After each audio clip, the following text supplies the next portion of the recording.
Well, 2024 is starting out to be the year of repairing my repairs. This little Sonora has a really bad hum. It had the electrolytics replaced when I bought it at Kutztown a few years back, but I may have to replace those. It's got a really bad hum. The first radio I ever got to play, this little RCA, has a bad motorboating going on. You can barely hear the station, so that's got to be fixed.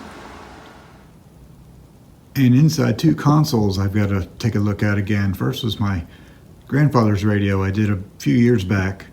It's developing a weird problem. It plays for a few minutes and then the station will fade out and then the entire AM band goes to static. And that'll last for 30 seconds to a minute or so. Then it'll pop back in and start playing perfectly. So I'm not sure if that's a tube or a resistor. I'm not sure. I'll have to take a look at that. And the other radio, this does have a really bad hum, is the Brunswick I have.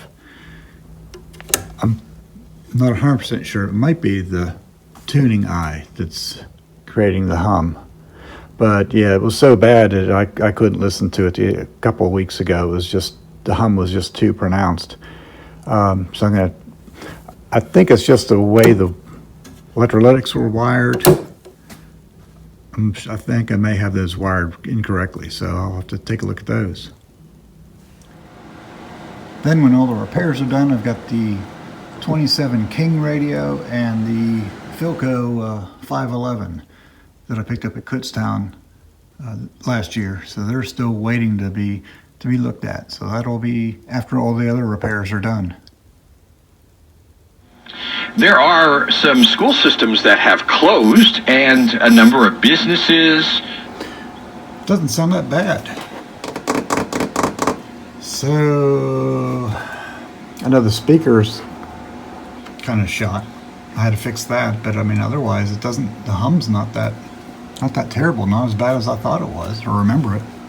In the snow, uphill. Remember that? So it doesn't sound too bad. So I may not do anything to this.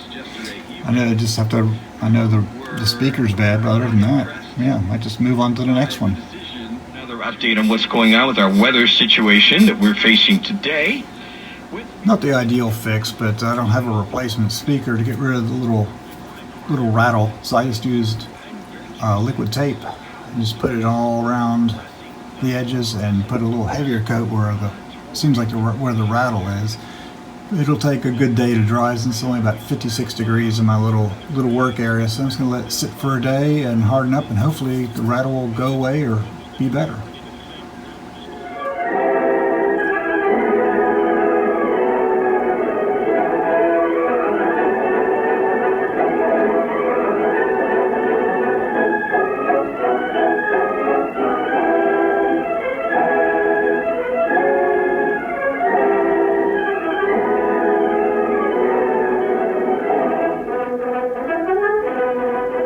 This is a feature of the Lone Ranger Incorporated.